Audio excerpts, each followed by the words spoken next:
মসজিদে নববীতে ফজরের আযান পড়ে গেল, মুসল্লিরা মসজিদ ভরপুর হয়ে গেল, কিন্তু ইমাম নাই, নামাজ পড়াবে কে? নামাজের সময় পার হয়ে যায়, মুসল্লিরা কানাঘুষা করেন, ইমাম কোথায়? হুজরাই খবর দিলে মা আয়েশা সিদ্দিকা বলেন, নবীজি হুজরাই নাই। মসজিদে দেখো, মসজিদে নাই, হুজরাই দেখো, পাওয়া যায় না রে। সাহাবীরা এতিম হয়ে গেছে। দুজন তিনজন করে করে বেরিয়ে যায়, রাসূল কোথায়, রাসূল কোথায়? যুবকেরা খেলাধুলা বন্ধ করে দিয়ে বেরিয়ে যায়, রাসূল কোথায়, রাসূল কোথায়? মদিনার মহিলারা গো, রান্নাঘরের চুলার আগুন নিভাইয়া কান্দে, রাসূল কোথায়? এমনকি মায়ের কোলের শিশুরা পর্যন্ত মার মুখের দিকে তাকাইয়া তাকাইয়া কান্দে, রাসূল কোথায়?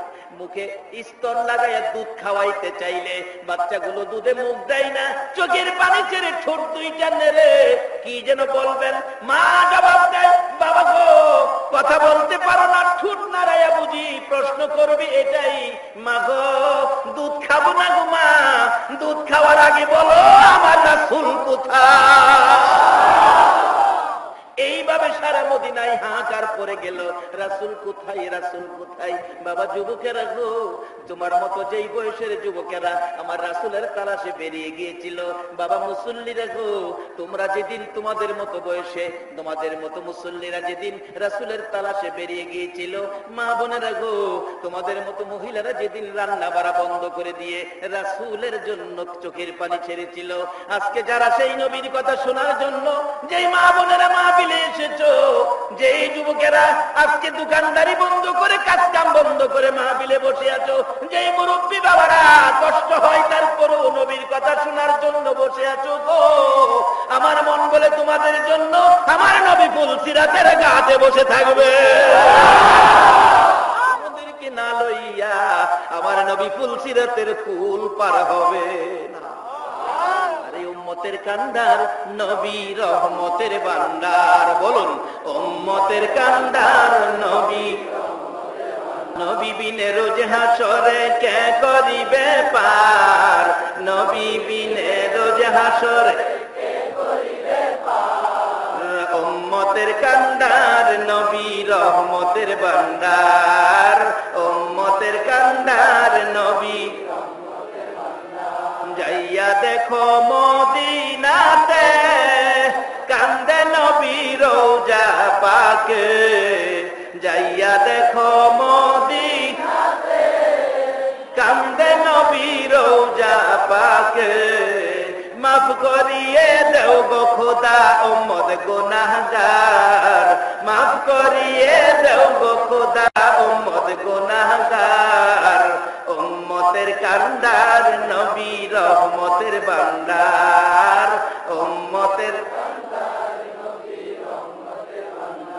মোদের নবী দয়ার সাগর, গুনাহগার উম্মতের পাগল, মোদের নবী দয়ার সাগর, গুনাহগার উম্মতের পাগল, রোজ হাসরে সেজদায় পড়ে কাঁদবে যারে যার, রোজ হাসরে সেজদায় পড়ে কাঁদবে যারে যার, উম্মতের কান্ডার নবী রহমতের ভান্ডার, উম্মতের কান্ডার নবী। বলতেছিলাম সারা রাত পার হয়ে গেল, আমার নবী সেজদায় পড়ে রইল, বলুন কার মায়া? মুসল্লিরা তালাশ করে পায় না, মসজিদে নববীতে পায় না, সারা মহল্লায় ঘুরে পায় না, সারা দিন পার হয়ে গেল, একটা দিন পার হয়ে যায়, একটা রাত পার হয়ে যায়, রাসূলের সন্ধান পাওয়া যায় না, দুইটা দিন পার হয়ে গেল, কারো চুলায় আগুন নাই, কেউ খানা দানা খায় না, গোসল করে না, রাসূলের তালাশে কান্দে। তিনটা দিন যেদিন পার হয়ে যায়, আবু বকর ওমর এতিমের মতো দুইজন গলাগুলি করে কান্দে আর ডাকে, আবু বকর রে, রাসূলের সন্ধান কি আমরা পাবো না? যাইতে যাইতে 3 দিন যেদিন পার হয়ে যাবে, মদিনার পাহাড়ের শেষ প্রান্তে যাইয়া দেখে এক জাক রাখাল বসে বসে কান্দে। প্রশ্ন করতেছেন, রাখালেরা রে, কি ব্যথা তোমাদের, চোখের পানি দেখা যায়, কেন তোমরা বসে এইভাবে একসাথে, কি টেনশন চিন্তায় আছো? রাখালেরা বলেন, আরে পথিকেরা, পরিচয় কি তোমাদের? জবাব দিলেন আবু বকর, আমরা মদিনার মেহমান, মদিনার থেকে আসছি রে, আমরা বড় অভাবী, আমরা বড় ব্যথায় ব্যতীত। আমার পরিচয় হলো, আমার নাম আবু বকর, আর আমার সঙ্গী আছে আমার ভাই ওমর।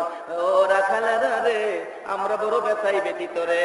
আজকে 3টা দিন পার হয়ে যায় রে, আমাদের দয়ার নবী পাই না রে। রে রাখালেরা, মাঠে ঘাটে বেড়া বকরি দুম্বা চড়াও, এই পথ দিয়া দয়ার নবী মায়ার নবীকে যাইতে দেখছনি? রাখালেরা জবাব দেয়, রে আবু বকর ওমর, মদিনার শহরের মেহমান রে, আমরা তো তোমাদের দয়ার নবী মায়ার নবী চিনি না। 3 দিনের সময় যখন দিয়েছো, একটা ঘটনা তোমাদের কাছে বলতে পারি, জানাইতে পারি।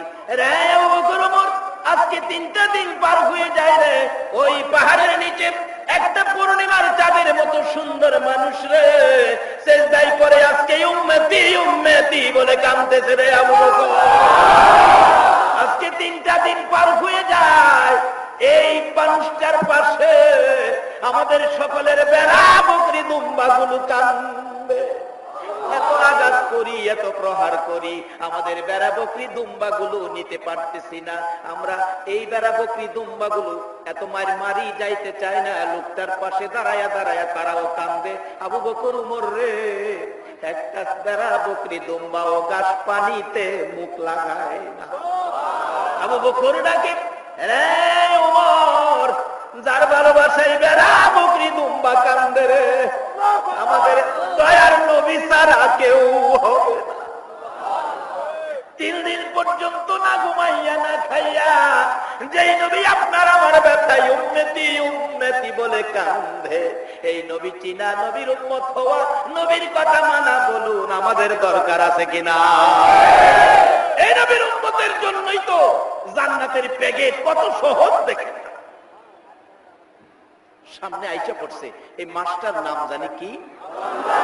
চাঁদ উঠলেই বেহেশতের দরজা খোলা, জাহান্নামের দরজা বন্ধ, শয়তানরে বাইন্দা আটকায় রাখে। এই মাসটার নাম কি? আর কয়দিন বাহি? কেউ কেউ তো ভয় পাইতেছে ওখান থেকে। গোলাপান রমজানের চাঁদ দেখে খুশি। রাসূল বলছে, রমজানের চাঁদ উঠলে যাদের খুশি লাগে এরা বেহেশতি। আবার কেউ কেউ দেখেন ধমক দেয়, চিল্লাই না, সুবিধার চাঁদ নয় এটা, সারাটা দিন যা একটা সিগারেটও খাইতারি না। এখন কি এই যে জান্নাতে নেওয়ার প্যাকেটের মাস, আপনারা কি এটার সাথে সম্পর্ক রাখবেন না ভাঙবেন? এই রমজানের ইজ্জত করতে রাজি আছেন? ইজ্জত করলে কি হয়? ভাটি এলাকার ঘটনা আমার উস্তাদের মুখে শুনেছি। রমজান মাসে বিকালবেলা বাজার, হিন্দু ভদ্রলোক তার ছেলেকে গুড়ের মাহামুড়ি, যেটার আমরা মুয়া কই, মুয়া হাতে দিয়ে বলছে, রাস্তায় খাইস না, রোজা রাখছে মুসলমান, বাড়িতে যায় খাইবি। বাচ্চা মানুষ তো বুঝে না, বাজারতে বাইরিয়া প্যাকেট ছিঁড়া খাইতেছে। হিন্দু ভদ্রলোক কই, না করলাম খাইস না, মুসলমানরা রোজা রাখছে। হ্যাঁ মাইরে এলাম, দৌড়াইয়া গিয়া ফাপ্পুস শুরু করছে। কেন খাইতেছে? কেন খাইতেছে? অবশেষে মানুষ জিজ্ঞাসা, দাদা কি হলো, কেন মারতেছেন? মারতেছি মানে, হ্যাঁ মাইরে এলাম, না করছি রোজার দিন, দিনের বেলা রাস্তায় খাইস না, বাড়ি গিয়ে খাইবো। হ্যাঁ কেন রাস্তায় খাইতেছে? হ্যাঁ মাইরে এলাম। মুসলমানরাই ফিরাইস দাদা, বাচ্চা মানুষ বুঝে না, থাক থাক। না না, হ্যাঁ ভাই আপনারা ফিরাইয়েন না। হ্যাঁ কথা শুনলো না গেলে রোজার দিন কেন?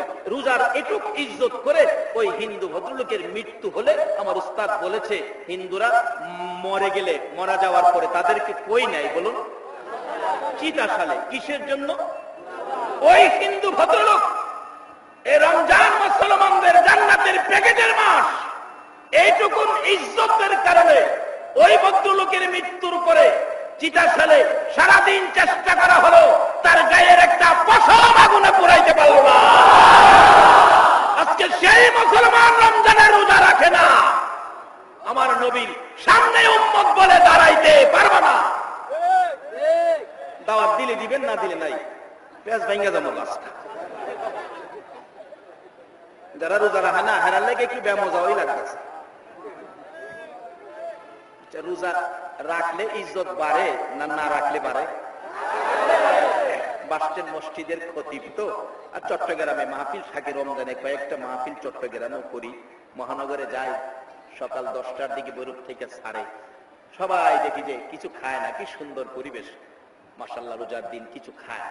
এক ভদ্রলোক বুঝি রোজা রাখে নাই, হ্যাঁ খালি দিক সেদিক চা, কেউ নি কিছু খায়, এর দেখা দিয়ে হ্যাঁ খাইব, দেখ কেউ কিছু খায় না।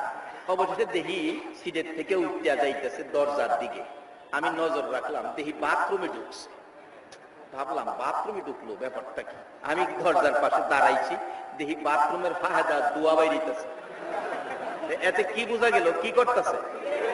আচ্ছা, আপনারা একটা কথা সুন্দর করে সুষ্ঠু চিন্তা করে জবাব দিবেন, বাথরুমে কি খাওয়ার জায়গা না পুরান মাল ডেলিভারি দেওয়ার জায়গা? আচ্ছা, আপনারা কি বাথরুমে কেউ গিয়ে খাইছেন? আচ্ছা, হেই ভদ্রলোক কি করতেছে বাথরুমে? আচ্ছা, বাথরুমে খাওয়াটা কি ইজ্জতের খাওয়া না বেইজ্জতির খাওয়া?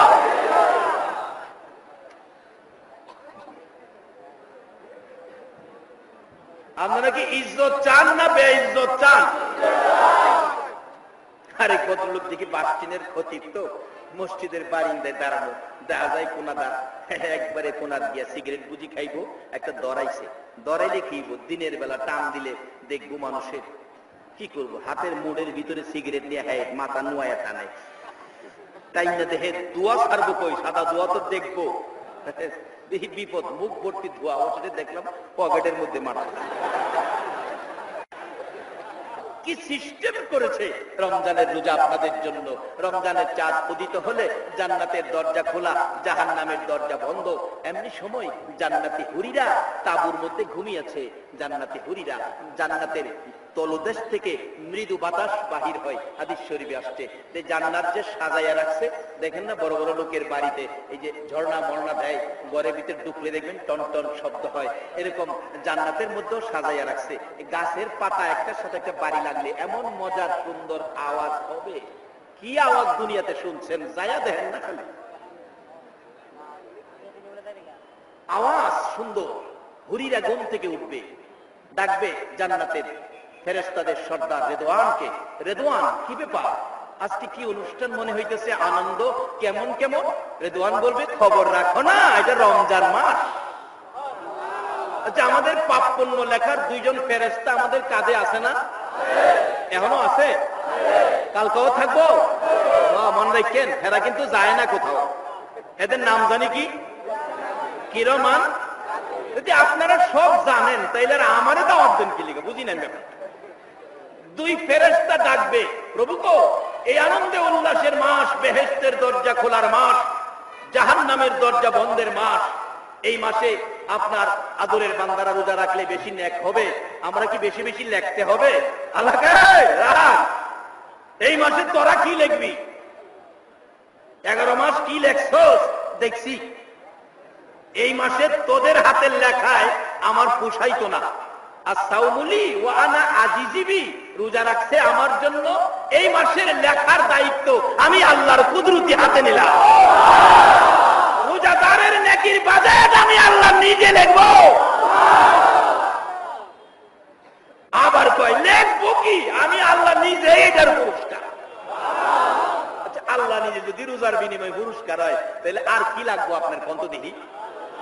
বাস্তবে আসেন না, এক বেচারা দোকানের কর্মচারী 30 জন, এর মধ্যে একটা কর্মচারী হ্যাঁ দেখতে কালা, কালা হইলে কি হ্যাঁ কাজ কাম ভালো, দোকানের ডিউটি আইবার আগেও সকালবেলা মহাজনের বাচ্চাটা কোলে নেয়, উঠান বাইরে ঝাড়ু দেয়, অথচ এটা দায়িত্ব না। আচ্ছা, এর প্রতি মহাজনের আলাদা একটা মায়া থাকতো না? একটু আলাদা মায়া করে। 29 কর্মচারী কয়, কারবার দেখছো আমরা একই গ্রেডের কর্মচারী, হ্যাঁ এত আদর করে, হ্যাঁ হেলতে সরাই দিব। এরকম একটা রোগ বাঙালির আছে না? এই রোগটার নাম কি? হিংসা। হিংসা আমরার ভিতরে আছে, আমরার ভিতরে আছে। আল্লাহ আমাদের সকলকে হিংসা থেকে মুক্ত করুক, সকলে বলুন আমিন। যেই হোক, এবার সকলে যখন এই তেরামি শুরু করছে, মহাজন বুঝতে বাকি নাই, মহাজন করে ফের একটু আদর বেশি করি দিচ্ছে, হেরা যায় তেরামি করে, কিল্লেগে আদরটা করি বুঝাই লই। বলছে তোমাদের ছুটির দিন শুক্রবারে তো? জি। মহাজন সাহেব শুক্রবারে তোমাদেরকে আমি দৌড়াদৌড়ি খেলাবো, 30 জনকে 30টা প্রেজেন্টেশন দিব, মাঠের ওই মাঠ থেকে দৌড়াই আইসা যাই যেটা দরকার বা এটা হ্যার হয়ে যাবো গা।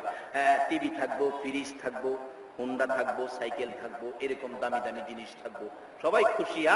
আমাদের মহাজন কত ভালো একটা সুন্দর খেলার আয়োজন করছে, কে লেগে যে করছে আসল খবর না। খবর শেষ হয়, ওই পাশে 30 কর্মচারী দাঁড়াইছে, মহাজন 30 প্রেজেন্টেশন দিয়া মাঝখানে বসে চেয়ারে বাসি ফু দিছে, দৌড়ে যাইতেছে যার জান্ডা ফাতলা। আমরা তো বলই মানুষ মাইনের ভাই থাই একটু বাড়িয়ে গেছে, নাইলে ছোটবেলা দইরা ভাবছে না আমার সামাল লাগে, যেই ভাতটা চিত্রে হ্যাঁ তো দৌড়ে আইসা কি কম কুন্ডার ধরতেছে রঙিন রঙিন ধৈরা আন্দা বাইরা ধরছে, রঙিন টিভি, আরেকজনে ফ্রিজে ধরছে, আরেকজনে হুন্ডার ধরছে, দৌড়াদৌড়িকে ধরতেছে। ওই যারা আদর করতে বেশি হ্যাঁ হাইটা হাইটা আইতাছে, দৌড় টোর নাই, লগের ঘরে দৌড়া ওই দৌড়াইলে কি 29টা তোরা নিবি, একটা তো আমার লেগে থাকবো, ওই দৌড়ে এলাম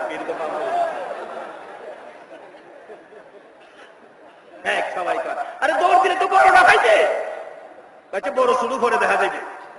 আইসা দাঁড়ায় রয়েছে, মহাজন কয় কিরে তুই এখনো দরস না, একটা আছে। মহাজন সাহেব আমার বুঝার বাকি আছে। কি?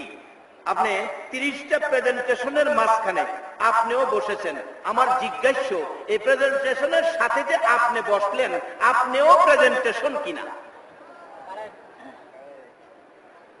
আমার আল্লাহ কয় ও দুনিয়াবাসী, আমি তোমাদেরকে টিভি দিলাম, ফ্রিজ দিলাম, শিল্প কারখানা দিলাম, সুন্দরী মেয়ে দিলাম, আদরের কলিজার টুকরা সন্তানাদি দিলাম, দোকানপাট, ব্যবসা বাণিজ্য, মার্কেট দিলাম, আরামের বিছনা দিলাম, এসি দিলাম, টাইলস করা রুম দিলাম, এর মাঝখানে আমিও রইলাম, দেখি তোমরা কাকে নিতে চাও।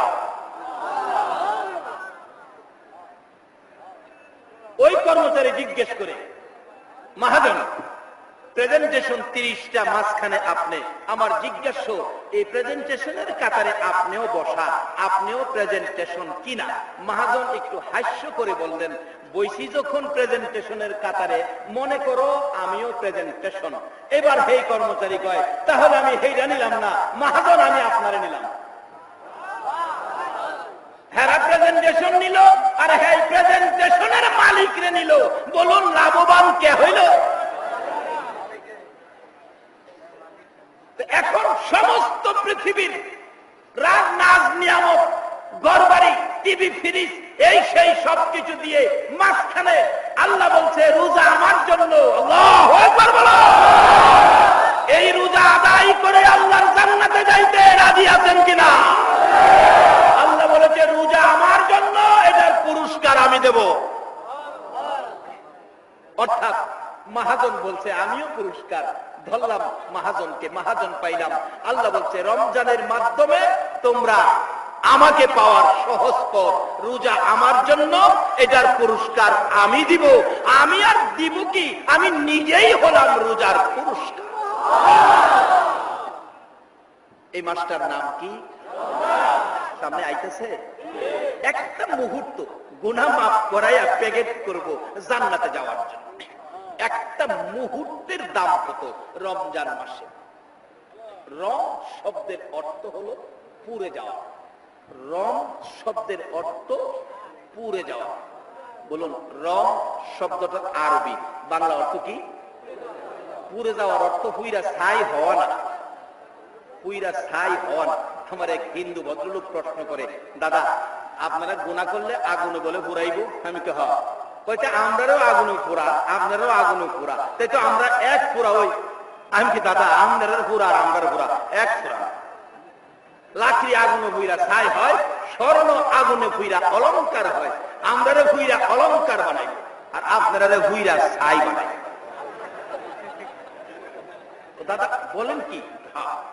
সব পুরা এক পুরা না, কারণ রং শব্দের অর্থ হলো পুড়ে যাওয়া। এটা কোন জায়গা পুরা?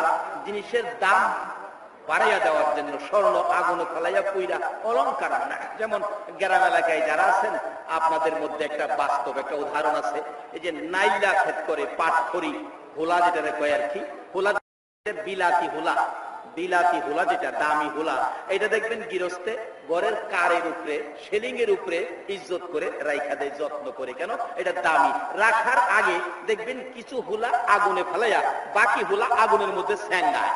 ওই যে ফেসা ফাঁসা আছে না, ফেসা ফাঁসা, হ্যাঁ, স্যাঙ্গাইয়া পরিষ্কার করে বাইন্দা এটারে প্যাকেট করে উপরে রাখে।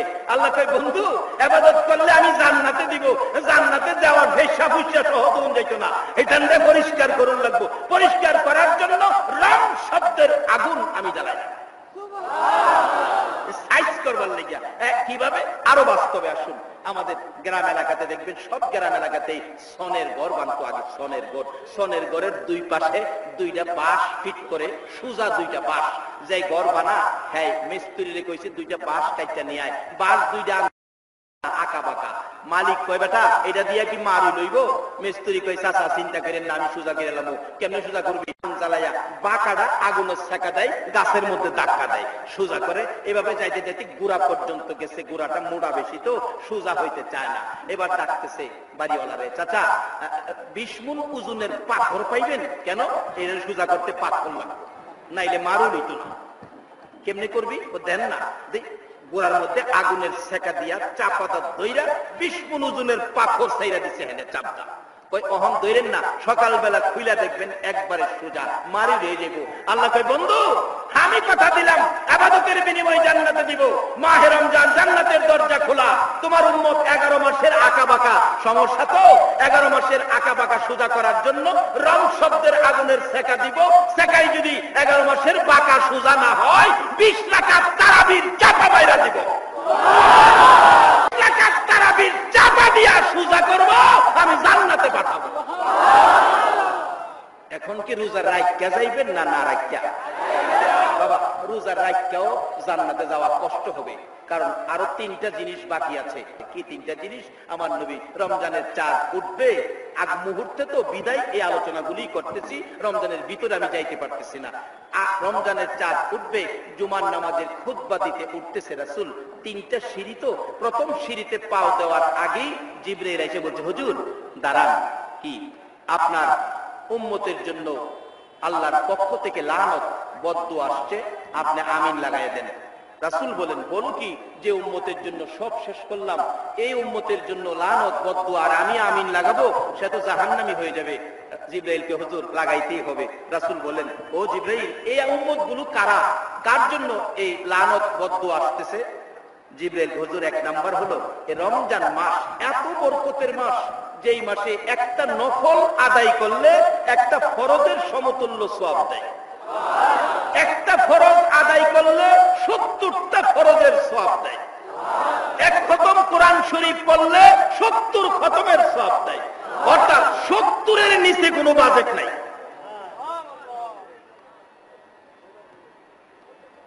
এইভাবে সবগুলি 70-এর উপরে বাজেট। যে আল্লাহ এত বরকত, এত মেহেরবানি করবেন রমজান মাসে, সেই রমজান মাস পায়া রোজা রাখিয়া যারা গুনাহ খাতা মাফ করাইতে পারছে না, তাদের উপরে আল্লাহ লানত।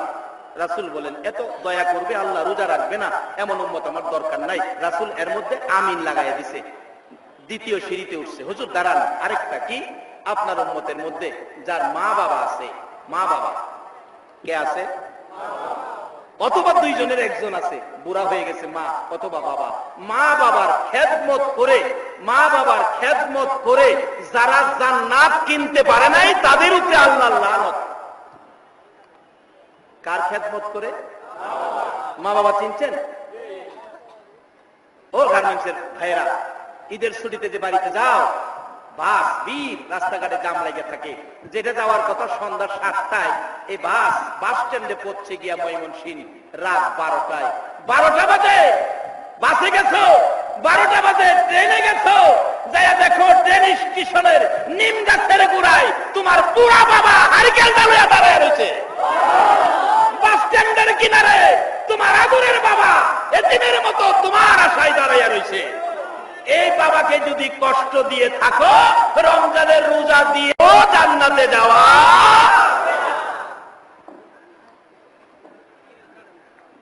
দাঁড়ায় থাকে না। আরেকটা দরুদি আছে, 2টা বাজলেও সন্তান বাড়িতে আসলো না, 2টা বাইজা গেছে, সারা গাজীপুরের ঘরের দরজা বন্ধ, ওই ঘরের দরজাটা বন্ধ হলো না, সন্তানের মায়ায় দরজা খুলে বিনায়া বিনায়া কান্দে। বলুন তো এই দরদিটা কে? বাবা এ মারে কষ্ট দিছ, রমজানের রোজা রেখেও জান্নাতে যাওয়া। রাসূল বলেছে বুড়া মা বাবার খেদমত করে, জিবরাইল খবর দিতেছে যারা বুড়া মা বাবার খেদমত করে অথবা 2 জনের একজনের খেদমত করে জান্নাত কিনতে পারে নাই, তাদের উপরে আল্লাহর লানত। রাসূল বলেন মা বাবার খেদমত করবে না এমন উম্মতের উপরে হোক লানত। রাসূল আমিন লাগাইয়া দিছে। কোন মা বাবা, কত মর্যাদা, কত গুরুত্ব মা বাবার। রব্বির রহমহুমা কামা রাব্বায়ানি